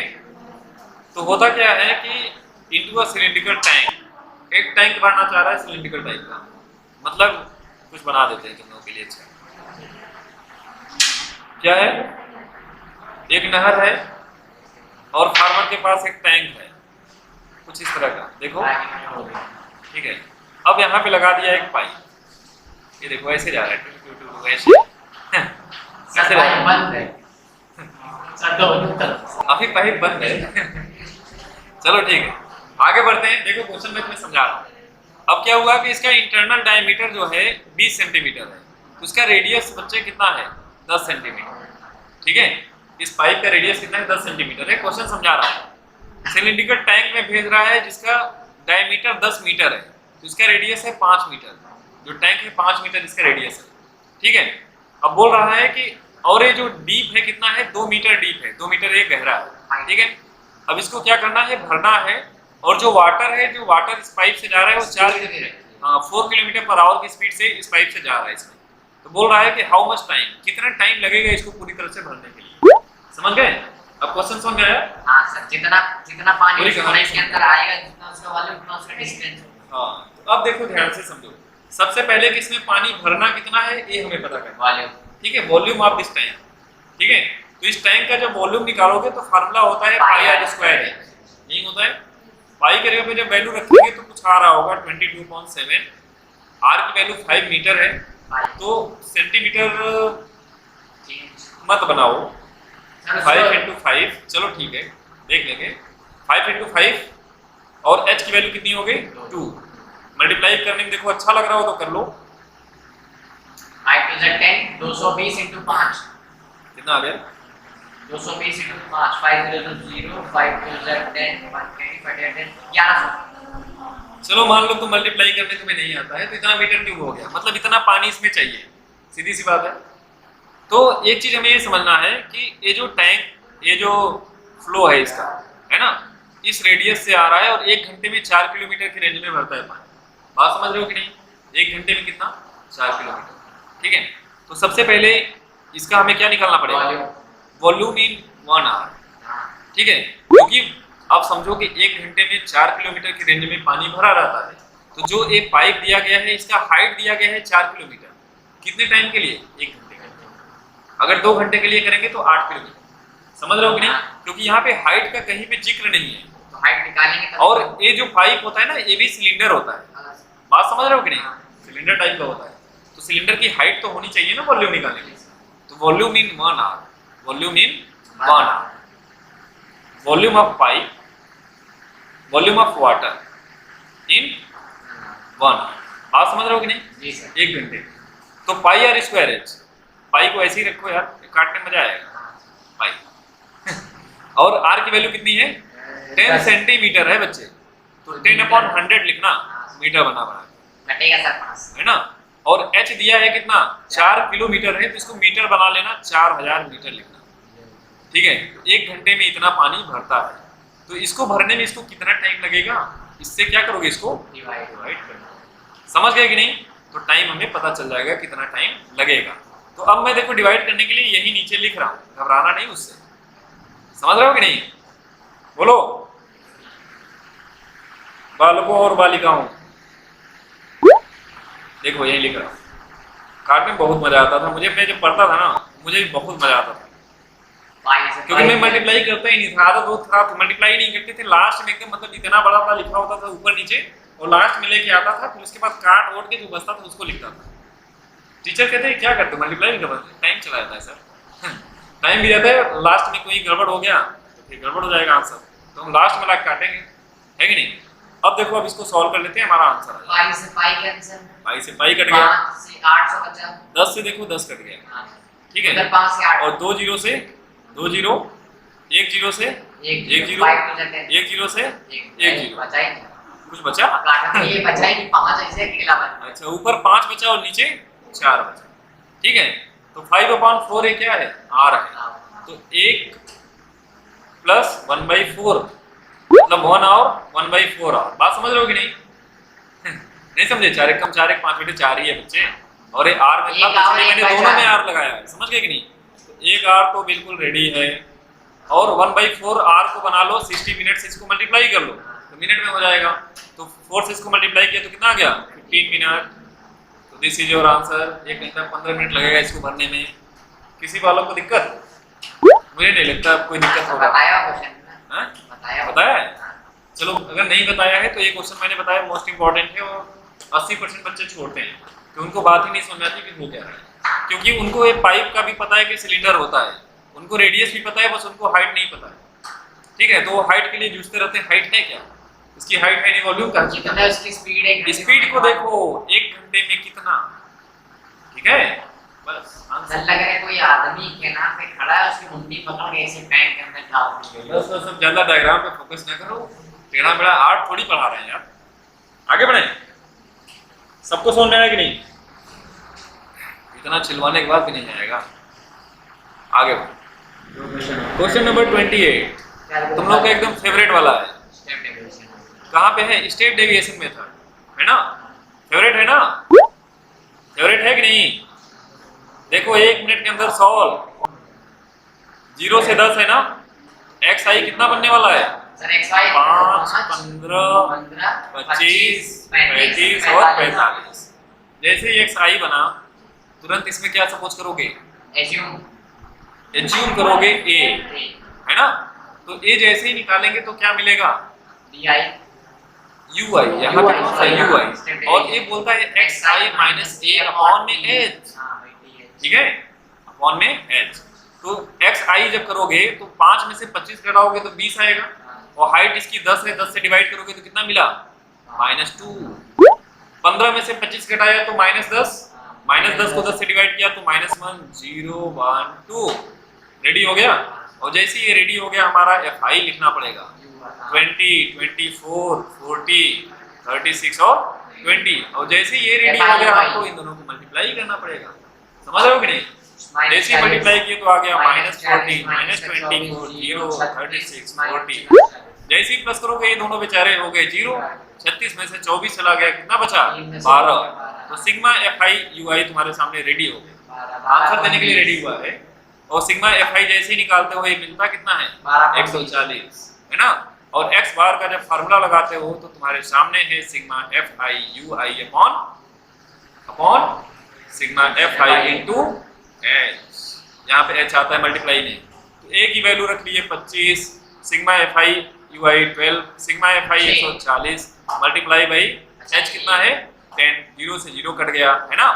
अब उसके बाद इसको सॉल्व कर लेते हैं। 2 से कट गया 6 बार में, 2 से कट गया 7 बार में, 25 6 का 125, 25 6 का 150, कितना? 25 6 का 150, 175, 580, 181। 7 से इसको डिवाइड कर लो, कितना आएगा?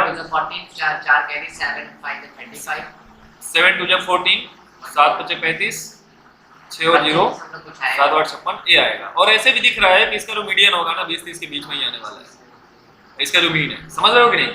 तो दिस इज योर आंसर। कोई दिक्कत? कितना टाइम लगा? नंबर का क्वेश्चन है, 4 मिनट में लग रहा है। तुम लोग का एकदम फेवरेट वाला याद है ना? ये वाला क्वेश्चन एकदम रटंत विद्या हो गई होगी ये तो, मतलब ये तो याद ही रहता है, याद होता है ना? क्या करने वाले हो इसमें? सर इसमें 1 के जगह पे करना है cosec square a minus cot common आ जाएगा, नीचे से कट जाएगा। बस सब कुछ कॉमन नीचे से कट जाएगा और जो बच जाएगा वही आंसर है। ठीक है, जब a आ जाएगा है एक सवाल बोला था। हाँ, जब इस a आ जाएगा तो इसको बस चेंज कर लेना 1 अपॉन साइन और इसको cos अपॉन साइन। वो कट जाएगा। ठीक है, अब बस a नीचे हो गया साइन और ये क्या हो गया 1 प्लस cos ये वाला भी प्रूफ हो जाएगा। समझ गए कि नहीं? तो मतलब a वाली आइडेंटिटी लगानी है, तुम्हारा a आ जाएगा तो इसको प्रूफ कर देना। क्लियर है? जिसको नहीं आएगा वो वीडियो में कमेंट करके बताएगा, मैं इसका वीडियो फिर से बना के अपलोड कर दूंगा। क्लियर है? आगे बढ़ते हैं। जी सर। एक कंस्ट्रक्शन का एक